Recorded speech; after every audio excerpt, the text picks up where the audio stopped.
Any day now, the NFL and HBO could announce which team will be on this season's edition of Hard Knocks. The Chicago Bears are one of 4 teams the NFL could force to be on the show. And that sounds like it could be fun, but could it also be a distraction at training camp? You are Locked On Bears, your daily Chicago Bears podcast. Part of the Locked On Podcast Network, your team every day.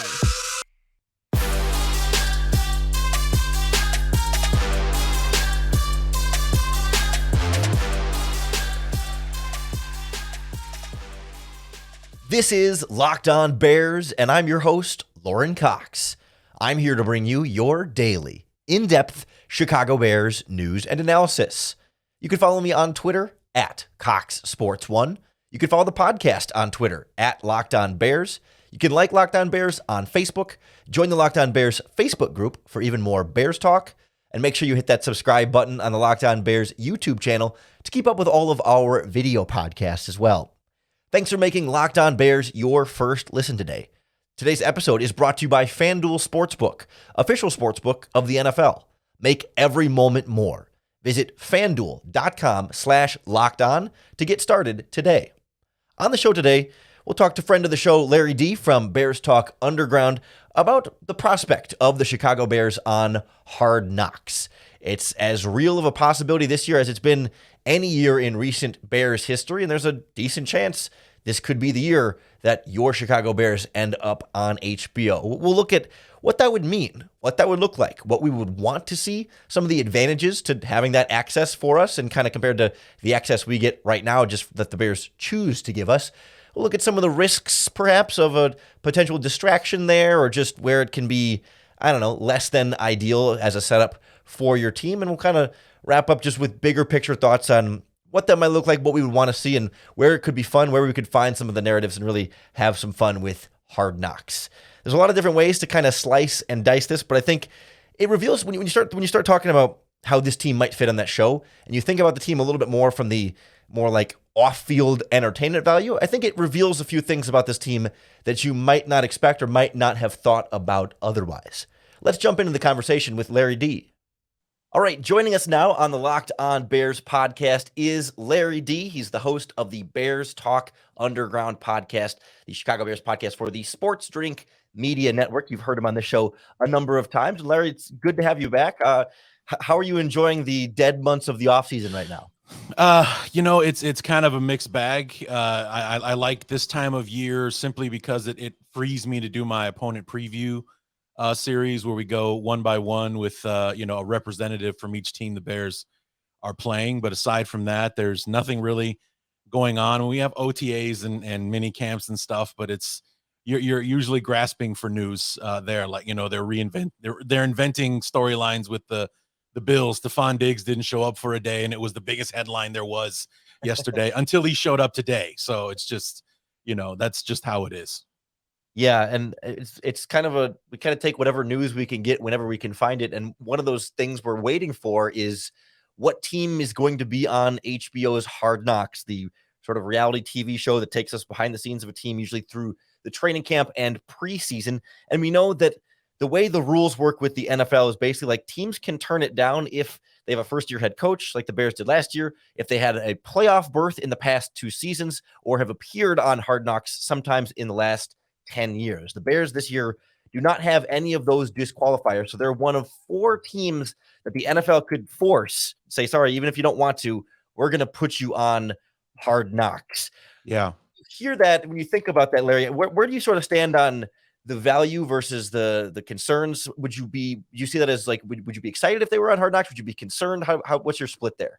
I would actually be thrilled if the Bears did it, just because Hard Knocks has been around since 2001. The first one was done with the Ravens, way back in the day, the Ray Lewis Ravens and everything, fresh off that 2000 Super Bowl win and everything. And we've seen teams do it multiple times. The Cowboys have done it like 2 or 3 times at least, and everything. And we've also seen teams that no one really cares to see, be on the show and things like that. And in Chicago's the number 3 market, and for a long time it was the number 2 market when there was no LA team, but never once did the Bears find themselves in a position to be on the show, or when they were not volunteering, to do it. They've been very hesitant or reluctant or whatever to do it. I would just love to see it happen because you don't really have that emotional attachment with a lot of these teams that are on Hard Knocks. I think last year the Lions were kind of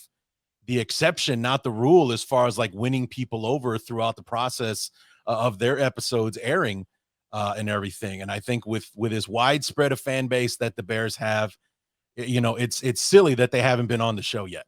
I really loved George McCaskey's quote about it at the NFL owners meetings this offseason when he was asked about, kind of, hey, the Bears are one of these teams that could be forced on there. Is that something you would like? And McCaskey said, quote, there are a number of teams that have compelling stories to tell on Hard Knocks. 31 other teams that have compelling stories to tell on Hard Knocks. It sounds like the Bears brass is not particularly interested in it. And I kind of like you, I'm a little bit surprised. Like you would think that maybe the coaching staff, for whatever, wouldn't want to, because the idea of these cameras are distracting and, the players are too focused on the cameras and the show and not enough on football. But I would think somebody like George McCaskey and like above the front office, the Kevin Warren and stuff, like it's good attention for the team. It's good. It's free publicity, right? I mean, it's not charging the Bears anything to be on it. And it's like you mentioned with the Lions, like they became kind of the darlings of the league last season, and it gives your fans some unparalleled access. And I don't know that we've seen any compelling evidence that it's directly impacting teams' abilities to win football games. Right? I don't know that there's a Hard Knocks curse or any sort of evidence that like, oh, other teams got all this behind the scenes info on that team on Hard Knocks and then figured out how to stop them. Like usually it's just like, Hard Knocks tends to be bad teams because playoff teams can say no. Right. And so some of those Hard Knock teams end up being not that great. But I don't know. Do you feel like there's any connection between like being on Hard Knocks and then that team struggling that season, or are they just struggling because they weren't going to be any good, whether they were on TV or not? Well, I think it just happens that way because of the qualifiers that you have in order to be eligible. You haven't made the playoffs in 2 years. You haven't been on in a decade, and the handful of other ones that you mentioned before. It does really kind of pigeonhole the kind of teams quality wise that you're going to get on that show.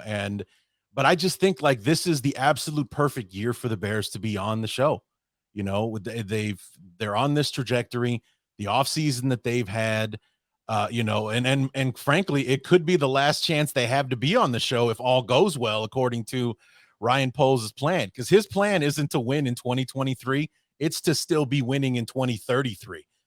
He came from Kansas City, where in his last 4 years there, they went to 4 straight AFC championship games. They won a Super Bowl. They won, 4 or 5 divisions or division titles in a row. It's like, that's the success that he wants the Bears to have. He wants the worst thing that we do each year. The worst that we do is make the NFC championship game. That's the kind of success that Ryan Poles wants to have. We're playing for a shot at the Super Bowl every single year, like the Patriots did for a long time, and like Kansas City has been doing for the last 5 years. This episode of Locked On Bears is brought to you by FanDuel Sportsbook, America's #1 sportsbook. There's no better place to get in on the action for this baseball season in the swing right now, but certainly you can bet ahead on the football season as well, because right now new customers get a no-sweat first bet up to $1,000. That's up to $1,000 back right to you in bonus bets if your first bet doesn't win. So you either win your bet and get your money, or you lose your bet, and FanDuel gives you up to $1,000 back in bonus bets. Just go to FanDuel.com/lockedon to join today. You can bet on the Bears' win total this season, where they'll finish in the NFC North. Their spread line, money line, and over-under for Week 1 against the Green Bay Packers, Justin Fields' MVP odds, Matt Eberflus Coach of the Year odds, and so much more, all in their app that's safe, secure, and super easy to use. Don't miss your chance to snag that no-sweat first bet up to $1,000 when you join FanDuel today. Just go to FanDuel.com/lockedon. FanDuel, official partner of Major League Baseball and the NFL. And to be clear for everyone following along, any team can volunteer any year to go on Hard Knocks. There's no restrictions on which team could choose to do it if they really wanted to, but specifically it's the teams. Typically you feel like most teams are not volunteering to go on there, and it's the league and HBO having to force some team that will kind of pony up and say, all right, you can come and do it here. And it's it's just the window here where the Bears are still one of the teams that can't say no. And it's, again, the four teams as it stands right now: the Chicago Bears, the New Orleans Saints, the New York Jets, and the Washington Commanders. I believe Jets ownership has come out and kind of said, maybe we're not crazy about it. Saints ownership has kind of come out and said, yeah, we'd prefer not to be on there either. And I think the Commanders are the only team that haven't had like a public, no, we don't want to be on there. And I could see, like, if you're Washington, I mean, they're a franchise that could use some boost in terms of positive PR, but I could also see like having cameras around there.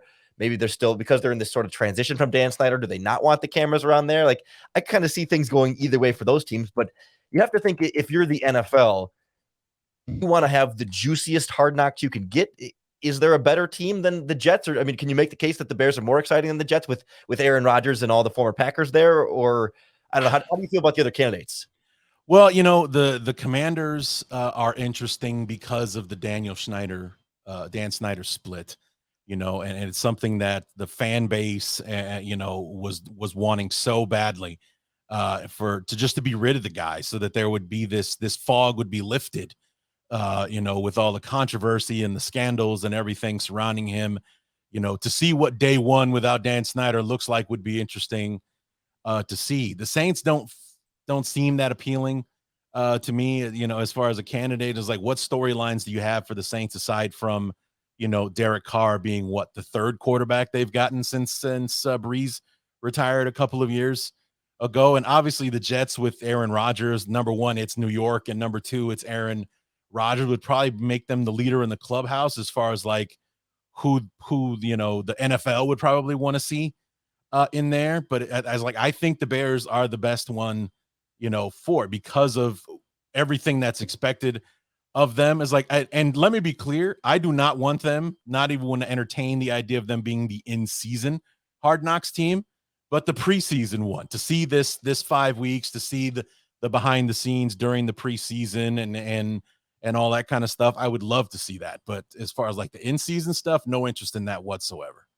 One of the things that has struck me about this current Bears regime that I've been kind of meaning to explore more broadly in a podcast discussion, but I haven't found a great way to do it, is this idea that, like, when you watch Matt Eberflus and Alan Williams and Luke Getsy, like the top three coaches on this coaching staff, and to some extent Ryan Poles as well, when they talk at press conferences and do any kind of public appearances, they all generally seem to kind of be, I don't want to say low energy guys, but just really steady emotionally guys in a way that's almost boring. Like, and I'm not saying necessarily even saying that that's a bad thing for the team, but I don't know. Could you see them being bad, not bad, but just less compelling Hard Knocks subjects because they're kind of straightforward and by the books? You don't really get any kind of nonsense from any of them. You don't really get a lot of like, even like happy, positive emotion or strong negative emotion. They don't get angry after losses. They don't get fired up after wins, at least publicly in press conferences. But I don't know, maybe this would be a way to see more of those emotions that they show on the field. I don't know. What do you think? I think that's what made Detroit so sexy last year, was that Dan Campbell's a madman, and that his coaching staff are all like former players who still act like players when they're on the field. The arguments between Aaron Glenn and Deuce Staley in practice, and them jawing back and forth at each other like they're still players and things like that. And if our guys aren't like that, then so be it. I think we're all here for the players anyway. Like, I saw a video on Instagram today of Justin Fields was mic'd in practice during OTAs, and Lucas Patrick acting like a fool, saying a bunch of profanities into the microphone. Like, all of it was bleeped because he was like, "Hey, where's the guy at?" And Justin Fields pointed at him, and he's like, "Hey, man, how about beep, beep, beep, beep, beep, beep," just one right after the other. And then Fields walks away. He's like, "Can't air none of that." So, it's like, I think that would be what we as Bear fans would come for. It's like Eberflus, we all know he's not a personality kind of guy. He's not a John Gruden. He's not a Dan Campbell or anything like that, but he's a good coach. And, we'd want to see how he works as a coach, not so much how many F words and F bombs he can drop on the practice field when somebody makes a mistake like Dan Campbell did last year. Do you think part of the draw for us following the team is like the I guess how do you feel about the amount of access we currently get to the Chicago Bears on and off the field? I've kind of felt like it's gotten better under Poles and Eberflus, but especially under Ryan Pace, it felt like they would just only give us the most plain scraps of mic'd up sound where there's not really anything that funny or entertaining. And I feel like there's always been funny, entertaining players and coaches on the Bears. They've been so walled off and restricted to giving us that access. And part of me feels like the desire for Hard Knocks is just to like give us that more that we want. That it feels like other teams give their fan bases a little bit more of their own media access, like of their own like team website, team videos, team social media with the players. And it seems like Chicago is just only now starting to catch up a little bit. I don't know. Where do you sort of fall in that spectrum? It's I guess their strategy is working because they always leave me wanting more with these 1920 football drive videos that they parse out like once every 2 months or whatever it is. They showed us kind of like the behind the scenes of the draft process and how far back they were talking about Darnell Wright and then going through actually making the pick and things like that. I mean, those are video moments. They gave us like an 18-minute video that was spread out over what, a 5, 6, 7, 10-month process or whatever it was, versus being fully immersed in the team for 5 weeks, an hour show for 5 weeks and summarizing a bunch of stuff that happened, how the games were being played and who makes the team, who doesn't, what undrafted free agent are they going to fall around to see if he makes the team and things like that. I would think it would be fun to do that with guys wearing our colors for a change. So let's say hypothetically the Bears are forced to go on Hard Knocks and are chosen as the team. Obviously, Justin Fields would kind of be the main focus and the main storyline there. But are there other position groups? Are there other specific players or personalities? Like what would be the things you would most want to see or look forward to seeing or hope that HBO prioritizes and gives us access to? The relationship between Justin Fields and DJ Moore, to see how they are developing, because we're hearing great things in OTAs and how they're connecting and how DJ Moore is really just showing how it is. He's head and shoulders the best receiver we've had since probably Brandon Marshall left and things like that. Being able to create separation where there wasn't separation last year, with guys being able to, be open as opposed to being NFL open versus having to be like video game open in order for Justin Fields to be able to hit him and everything. So I just I would love to see something like that. And maybe pick one of the rooms, like the offensive line room. I mean, that's something that we as fans are concerned about, and how those guys are gelling together. Because on paper it looks a lot better. With Darnell Wright being drafted, we signed Nate Davis, Cody Whitehair, a former Pro Bowl center, being put back in at center, and then Tevin Jenkins and Braxton Jones on the left. How are those guys gelling in practice as these guys that haven't played together, all 5 together like that? How are they adjusting to being the team within the team that is so important to this team's success? I wouldn't have thought of this player until earlier this week when Justin Jones had his press conference and described Green Bay Packers fans as obnoxious. Colorful language. and lots of colorful language in there in a way that like instantly made him so much more an interesting player and character to me. For sure. It feels like we had hardly heard much at all from Justin Jones since he signed. Maybe a press conference here or there, but like, and we've heard Matt Eberflus refer to him as like a leader on that defensive line, but like it's not a very strong defensive line. But all of a sudden, like between him and then I think just on Wednesday, then DeMarcus Walker also used some colorful language, not about Packers fans specifically, but just like about how fired up he was and about how F that stuff from last year. Like this year's team is so much better and so much closer. And I just feel like there's some like fun personalities here that I guess like, I again circle back to my last point of like we don't get to know these Bears players nearly as well as we like to. Like Tevin Jenkins, we've seen clips of him like on the field being a funny guy, and he gets to the press conferences and he's kind of like gentle giant, quiet, sort of just like, play guard, I'll play wherever they need me to. But like these guys' personalities in particular really shine on the practice field when they're mic'd up, when they got cameras on them. And I'm again feeling like that's such the appeal to me for Hard Knocks is like we could finally get to see more of what these players are actually like instead of Yeah. the well-prepped PR starchy versions that end up coming up the press conferences that are only finally starting to shine through with Justin Jones and DeMarcus Walker letting it loose. But then they deleted the Justin Jones video off their Twitter page, and it's not on YouTube. It's not on their Facebook page. They try to scrape or scrap and cover up all evidence of that video being out there. And it's like, well, can we just have some fun with it here? Like, let's at least HBO would force the team to have some fun with it. Yeah, and they also wouldn't bleep it.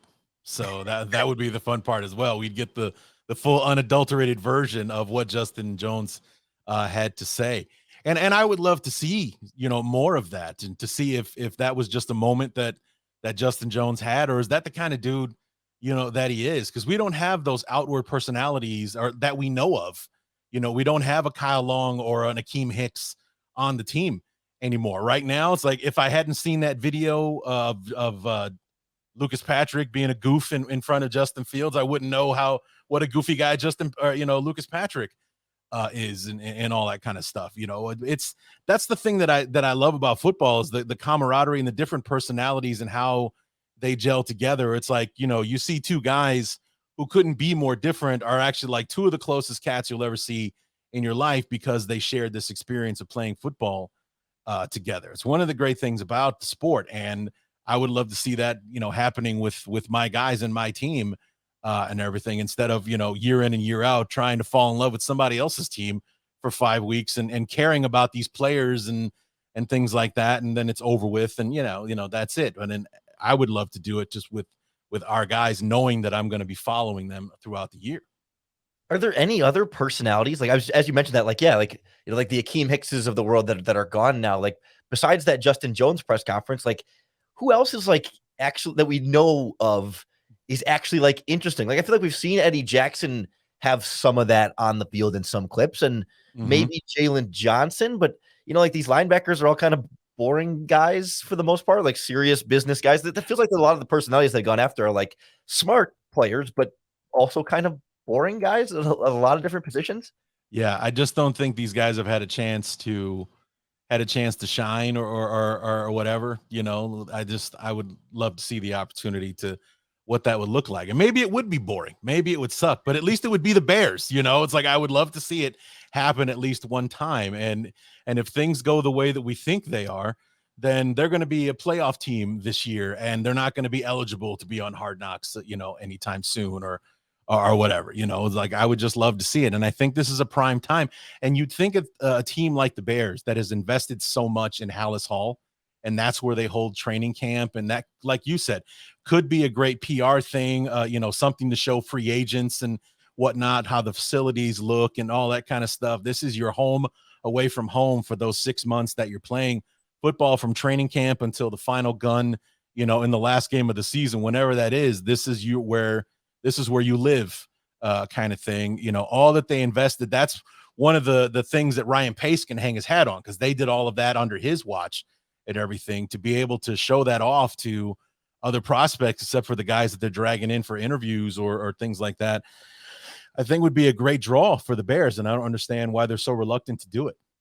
Do you think it would put more pressure on Justin Fields than there already is? And like, do you think there's valid concerns from the coaching staff about focus when you've got such a young roster, particularly across the board? I mean, they've got veterans at every position, but like generally speaking, they've intentionally signed younger players that might be a little bit more impressionable and might be a little bit more, I don't know, just I don't want to like generalize younger people, but as a younger person, more distractible to not that it's like an ego thing, like these guys just want to be on the camera all the time, but just that maybe a little less focus. Or you feel like Eberflus as a coach and this coaching staff would be prepared and know how to kind of keep their guys on task? Well, here's the thing about it, Lauren, as someone who is nearly twice your age, if not more, you have to take it into context of the age and the era that these guys grew up in. They've grown up with cell phones and things like that. They're no stranger to cameras. A lot of them, have TikTok accounts and things like that, and are putting themselves out there anyway. So this would be something where, they're probably not too unfamiliar with cameras. And you also have to remember, asking about Justin Fields, he's had documentary cameras in his face before. He was one of the subjects of that QB1 documentary series on Netflix, when he was in high school, his recruiting process, playing football down in Georgia and all that kind of stuff. He's been through this before. So, I mean, it wouldn't be the strangest thing in the world for him to go through it once again. So it just, I don't think it would be too much of a distraction. And like I said, the way that these, the 20-year-olds and things like that now with TikTok and Instagram and all that kind of stuff, they're no strangers to cameras. I don't think that's the issue. I really don't. Not for these guys anyway. Maybe 10, 15 years ago, sure. That, where they don't constantly have a camera in your face and, cell phones weren't as, a part of the, the public like it is now. I think maybe that's more of a discussion back then, but now it's like there are cameras everywhere and they're pointing them at themselves and they've grown up with all of this. I don't think that's really much of an adjustment for most of these guys. Yeah, I think I'm with you there step for step. We'll see what the NFL decides when they decide. We saw the Lions last year were announced on Hard Knocks in March, I think. In past years, we've seen it happen in early June, which we're kind of already past year. We've seen them wait till like early July to announce it. It feels like it could kind of happen any day now. So, Larry, I appreciate you coming on with us to break down some of the different prospects there and look at what could make Hard Knocks fun for this Bears team. He is, of course, the host of the Bears Talk Underground podcast on Twitter at BTU_Larry. Larry, you're talking a little bit about your opponent previews. Could you let us know sort of where you are in that process in the offseason and what sort of the next steps for you look like on the podcast from now until training camp? We just wrapped up the AFC West. We did our same place opponents. So we've done Washington, Cleveland, and Arizona already. We've done the AFC West, Denver, San Diego. God help me. The LA Chargers, the Las Vegas Raiders. And every year I always struggle to find a guest for one team. And that team this year is the Kansas City Chiefs. And I haven't been able to pin anyone down for Kansas City just yet. So maybe we'll have to shoehorn them later on, but we've already started the NFC South. The Carolina Panthers, I think will be our next episode is on Thursday with the Chargers, and then we move on to the NFC South. So we got the NFC South, then we do our NFC North, and then you come in as our relief pitcher, and we talk about the Bears for like 6 hours, and we close out the series then. Yeah, really looking forward to it. We always have a great conversation over there. Again, the podcast is Bears Talk Underground, wherever you get your podcasts with Larry D. Larry, really appreciate you joining us. I'm sure we'll do it again soon. My pleasure, man. Thanks again to Larry from Bears Talk Underground for joining us on the podcast today. If you enjoyed our conversation, make sure you hit that subscribe button on YouTube or wherever you listen to podcasts. That's going to be the best way to keep up with all of our Chicago Bears news and analysis. Really appreciate you making Locked On Bears your first listen today, and every day we've got a podcast ready for you. Normally we're 5 days a week. This part of June and into the early part of July, we're down to a little bit more like 3 or 4 days a week, and as big Bears news breaks, this is the slow time of the offseason. We're not gone. We're just slowing down a little bit, but before you know it, we'll have training camp previews and be getting you all ready for everything going on at Halas Hall this summer. Maybe get a little extra access in there too, some things being worked on behind the scenes. So lots of good stuff ahead for you. Keep coming back. Keep tuning in. Of course, you have to come back for your next opportunity to bear down.